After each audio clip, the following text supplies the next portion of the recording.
Okay, so what we're looking at here is a phase diagram, or known as a solid solution series.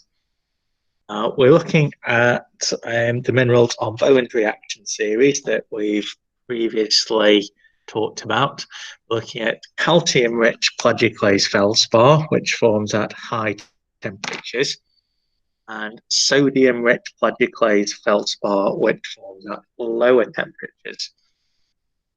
Now, those minerals are known as anorthite, which is our calcium-rich, and albite, which is our sodium-rich plagioclase feldspar. Now, as we said before, as you move down Bowen's reaction series, the calcium-rich plagioclase feldspar crystallizes out, so it becomes depleted in calcium, and you get a higher composition of sodium.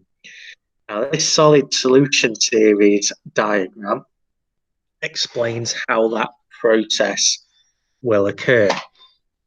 So, if we're going to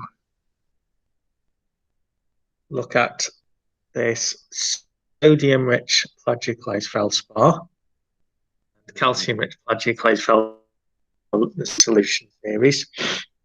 Let's say we have a melt here of composition white anorthite 30%.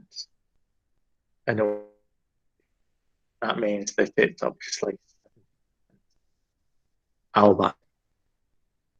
Okay, so as it cools, eventually it's going to reach that liquidus line.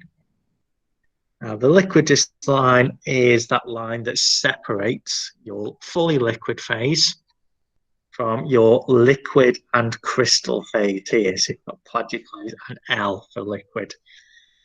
Now, what happens is those first formed crystals are actually richer in calcium than the original melt.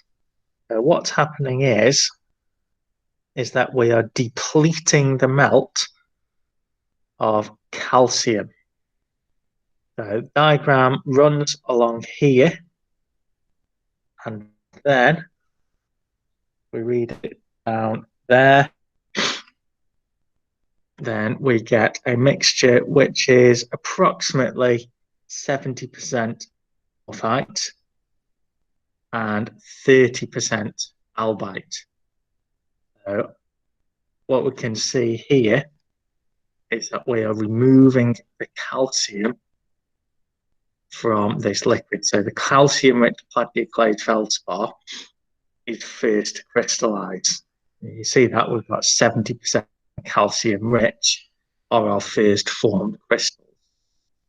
So this here represents our first formed crystals.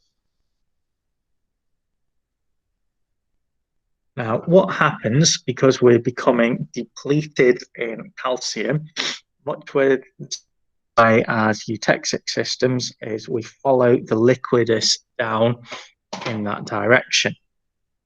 If we follow it down, we get to say 1300 degrees Celsius, then we're going to get those forming. Crystals form all the way along here. They form at all these temperatures. I'm just picking a couple of to illustrate how the graphs and diagrams work.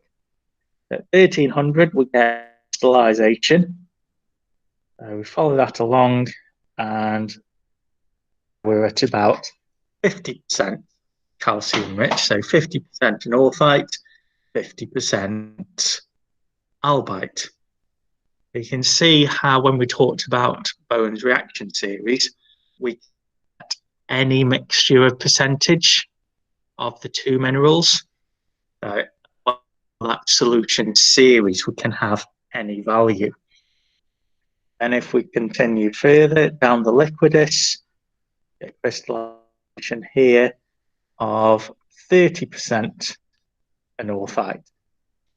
You see the percentage of anorthite is continuously decreasing until we get to the point here, just get sodium-rich plagioclase feldspar or albite crystallizing.